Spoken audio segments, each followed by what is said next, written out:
Hello friends, আজকে আমি তোমাদের সাথে ঘরে পাতা টক দই আর আম দই এই দুটো দইয়ের রেসিপি শেয়ার করব, যা খেতে হয় অসাধারণ আর খুব কম খরচে খুব কম সময়ের মধ্যে কিন্তু বাড়িতে বানিয়ে ফেলা যায়।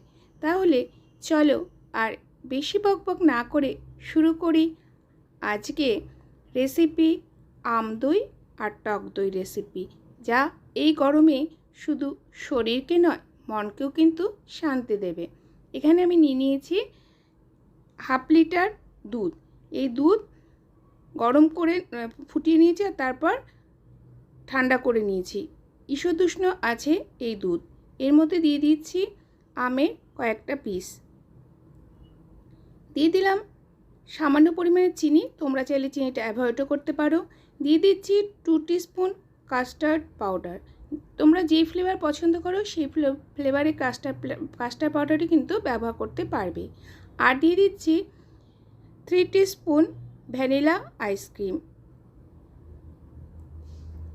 এবার এই সবগুলো উপকরণকে একসাথে ব্লেন্ডারে নিয়ে ব্লেন্ড করে নিতে হবে। ব্লেন্ডটা কিন্তু খুব স্মুথলি করতে হবে যাতে কোনো দানা না থাকে। দেখো বন্ধুরা, স্মুথ ব্যাটার কিন্তু তৈরি হয়ে গেছে। এখানে দিয়ে নিয়েছি দুটো মাটির হাঁড়ি। তোমাদের কাছে মাটির হাঁড়ি না থাকলে যে কোনো স্টিল বা কাচের বাসনে একইভাবে কিন্তু তোমরা দই পেতে নিতে পারবে।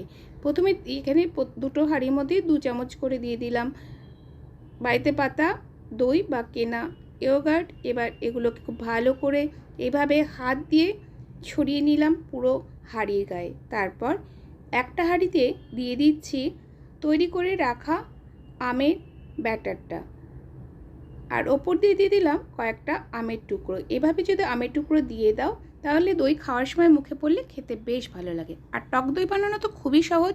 যেই দইটা আমি হাঁড়ির মধ্যে স্প্রেড করে দিয়েছিলাম তার মধ্যে দিয়ে দিলাম ঈষদুষ্ণ গরম দুধ।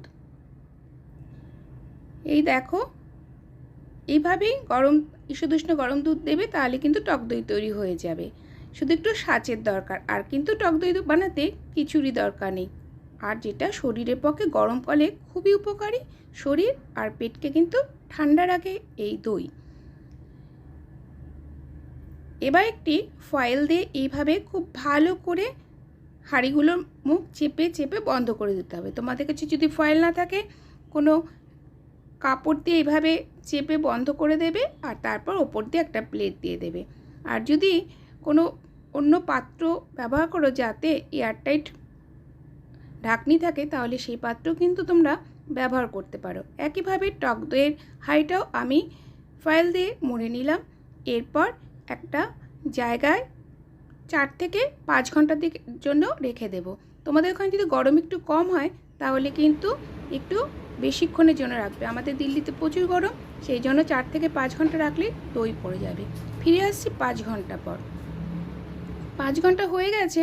দেখো বন্ধুরা, তোমাদের দেখিয়ে দইগুলো কেমন হয়েছে দেখতে। দেখেই বুঝতে পারছো কত সুন্দর হয়েছে এই আম দই। খেতেও কিন্তু অসাধারণ হয়েছিল। যদি তোমাদের কাছে এই রেসিপিগুলো ভালো লাগে তাহলে কিন্তু লাইক করবে আর অনেক অনেক শেয়ার করে দেবে। চ্যানেলটি সাবস্ক্রাইব করা না থাকলে চ্যানেলটিকে সাবস্ক্রাইব করে পাশে থাকবে।